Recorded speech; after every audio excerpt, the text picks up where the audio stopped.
Hey, what's up, guys? Today we're gonna go through one deck for each class in the new expansion. Keep in mind, a lot of these lists are still being optimized. So yeah, play around with what you want. You can take out cards and put in what you think is good. Have fun with it. But we're just gonna go through the general game plan of each of these decks. And yeah, uh, before we get into it, if you enjoy the content, please like, comment, subscribe, and consider checking out the stream. Link down below. And yeah, let's get into it. So first we have Treasure Sword. This is like the list I've been playing the most because I pulled 3 0, and it's pretty much based around this guy and Octors. These are the two payouts for running all the treasure cards. And yeah, we just run some good cards. This is a more consistent variant with tablets. If you like a more standard variant, I suggest going to my video from yesterday where I play a more standard variant of this deck. But I've been testing around, and this deck is night and day if you draw Sincero. So, like, if you don't draw Sincero, it feels so bad. Tablet, like, you usually only need one Sincero, one Albert to win the game, and Tablet kind of allows you to do that more consistently than the Amelias. But there is an Amelia variant, so if you would rather run that, feel free. I also have one of Way of the Maid as a way to draw Sincero as well. So, yeah, that's basically it. Let's get into the next deck. If you want more details on the sword deck, I suggest checking out the video I made yesterday. And yeah, let's just move on. All right, next we have a more control-y, stallish deck with Egg Portal or Lishana Portal. So basically, you run the Puppet early game package because they're pretty good, and also they support Devastating Soprano, where you can destroy your own puppet in order to summon an egg. And for those who don't know, the whole concept is summoning a bunch of these eggs, which basically when they're destroyed, you summon the next egg. So yeah, yeah. So this one does. I don't know why it's not letting me click on the. Okay, there we go. So this one deals damage, and the white one restores defense. So yeah, you summon a bunch of these eggs, and then you use a bunch of these destruction cards like Axia, which deals damage to the enemy leader based on the amount of cards that you have on the field, which you destroy all the eggs afterwards. So basically, that's what 4 damage plus the eggs that will pop, which is like 8 damage or 8 healing, or 4 damage for healing, and then they pop. So it's basically 8 damage essentially, and then 4 healing. So yeah, if you're into like the more stally decks, consider checking this one out. It also performs pretty well into sword, from my experience. This is like the deck that performs best into it. So yeah, try it out, I guess. We also run 3 of the dogged one in this list because it's like a nice finisher along with Odin. And yeah. Alright, next up we have Mode Abyss. So for those who don't know, the concept of this deck is we run Shamnacha, which fanfare reduce the fate of the crest that you get at the beginning of the game by 10 to give it increase the number of modes you can select by 1. So to do this, we have the crest. It starts at 0, and whenever you select modes, increases by 1. So you have to play 10 mode cards first. So this list pretty much runs every single mode card in the game, or that you can run. So you run all the mode cards here as 3 ofs, and then you increase the crest to 10, and then you play Shamnacha, and then your deck does like a lot after that.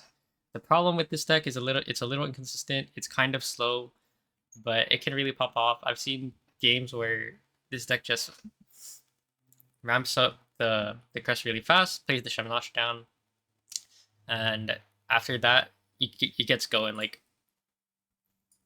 Jin Yuzu playing both the modes is just it's just disgusting. Of course, we have the payoff as well with this card. I don't know how to pronounce it, but yeah, you get the point. There's a couple flex cards, Argavi. Basically, anything that's not a mode card is pretty much a flex card. So keep that in mind. Like, you don't have to run this, you don't have to run this. Um, I don't think Cerberus is a flex card. You kind of need Cerberus because it's the best Abyss card, one of the best Abyss cards. So yeah, other than that, feel free to play around with this. Again, this list is kind of slow like Portal. To be honest, I would recommend playing this list if you want to play a more slow deck.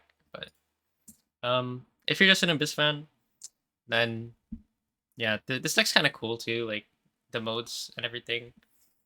So yeah, if you're an Abyss fan, try it out. All right, next up we have a dragon list. We got Azuri Frit.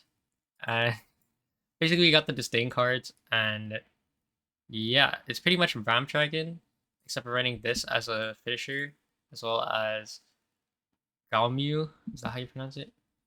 Yeah. Um, so these are like some destruction cards, and we have a really good early game one drop or one cost spell as well, which helps a lot. And if you're an overflow, you get to draw. So yeah, this is a Fennyless list. So if you're a Fenny fan, then I suggest trying to find a different list. But this is a really solid list for the new set. And although we don't run too many, actually we run a good amount of new cards. We run this. Yeah, okay, we do run a good amount. So we run the disdain package pretty much, and we combine it with the ramp and Neptune because Neptune is broken. So yeah, that's pretty much it for this list. It's pretty much standard ramp. Let's get to the next list. All right, Haven. This is Crest Haven. Basically, you're trying to get a bunch of crests for Marwyn to deal damage, deal face damage, or clear board based on the amount of crests you have. So you're on a bunch of like kind of bad crest cards. I actually don't like this deck that much personally, but I've heard from the people who did play it that it is a ton of fun. So if you pull some of the legendaries, feel free to try it out. Imaka is honestly not that strong in my opinion, but she's pretty much a board wipe, depending on the amount of crests you have. We got Grimnir and Wilbert. So this is like from the Wordhaven package, but they give really strong crests, and they're permanent crests too. So it helps out with Marwyn. And also, if your crests are full, then Benison does not get the crest, right? So it doesn't create another crest. So you can just heal 10 for 2 mana for free. It's kind of broken, conditionally broken. Heal 10 mana for free. And yeah, of course you're on like good cards like Salifa and stuff. And John, yeah, just run a bunch of the good Haven cards. And yeah, some lists actually run Rodeo to pull out this temple because it's a pretty strong card. Yeah, this list is like one of the least optimized, I think. Like this, a lot of this list might change. Like basically, core is probably like Supplicant, Marwyn, maybe like 2 Himika, and you can like play with the rest. You could probably play with the rest of the cards. I think Grimnir is like amazing in this list, but yeah, and probably Sanctuary is pretty necessary for draw at the moment. But yeah, if you like deck building, then this list isn't solved yet. So yeah, feel free to experiment with this. All right. Uh, next up we have the deck that I kind of don't like, Izudia Control. I haven't really played against it, but basically the idea is you play this card with creates annihilating onslaught, and you just stall the game until you can deal 20 damage to the opponent. Which is really annoying, but it kind of gets countered by the barrier, I think, which is kind of cool. So if you fight Haven, it might be a little rough with Temple of Repose. But essentially, you can play the combo on turn 11 if you're on the Carbuncle variant. This variant, it just plans to play the combo on turn 12 because this gets reduced by 1 each turn. So I believe you can play it on turn 12 because if you play the first ECD on 8, then it's turn 9, turn 10, turn 11, turn 12. Yeah, you can play on turn 12. So with Carbuncle, you can play earlier, but this is a diamond list, Master's Diamond list, and I believe they probably just thought it wasn't worth the Carbuncle slot. So yeah, I believe you could just stall one return anyway most of the time, especially like with a card like this. So yep, pretty cool.